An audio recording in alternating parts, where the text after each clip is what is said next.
I uninvited my cousin, brother, uncle, and dad from my wedding over a prank. The men in my family have this whole testing thing they do. When I got engaged to Tim, they decided he needed to prove himself. Tim's an accountant who reads and doesn't hunt, so they immediately decided he was too soft. My cousin Keith started challenging him to arm wrestling at every gathering. My brother would corner him with political debates while my uncle and dad watched and scored. I told them to stop, but dad said this is how men bond. Then the prank started. They slashed his tires to see if he'd fix them himself or call for help. When Tim called AAA, they mocked him for weeks. They hid his phone at a barbecue and watched him search for 2 hours. They replaced his shampoo with hair removal cream, but he noticed before using it. Every confrontation ended the same way. Just jokes, they'd say. My mom told me Tim needed thicker skin. Then came the bachelor party. 3 days at my uncle's cabin. Tim didn't want to go, but I convinced him, thinking time together might help. He came home after one day looking gray. When he finally talked, he told me they'd hidden his inhaler. Tim has asthma. They knew that. They hid it anyway and waited to see what he'd do. Not only that, they'd stolen his car keys while he slept. They drove his car into the woods, removed the tires, smashed every window with baseball bats, and spray-painted insults across the hood. They filmed everything. Tim hiked back at dawn, packed his stuff,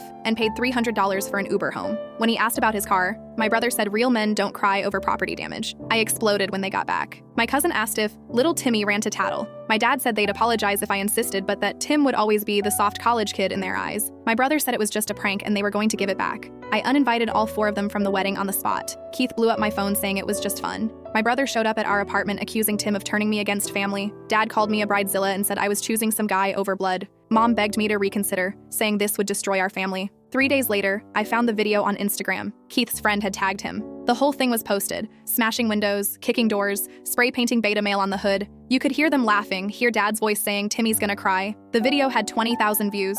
I watched it 5 times. These men had humiliated my future husband for entertainment and posted it online. The rehearsal dinner was that Friday. I'd rented a private room at an Italian place for 60 people. Both families came. Tim's parents, his sister, his grandma from Nevada, my mom's side, who knew nothing about what had been happening. I stood up to give my toast, thanked everyone for coming. Then I connected my laptop to the TV they'd set up for our slideshow and hit play. The video filled the screen, breaking glass, laughter, my dad's voice, Keith yelling, "Got you good," while Tim's destroyed car sat in the dirt. Tim's mom started crying. His dad stared at the screen with his mouth open. My grandma looked at Dad like he was a stranger. When it ended, I said, "Thank you for showing everyone who you really are." The 4 of them needed to leave because they weren't welcome at my wedding or in my life. Half the room cleared out, the other half stayed, and honestly, it was better without them. We got married 2 months later.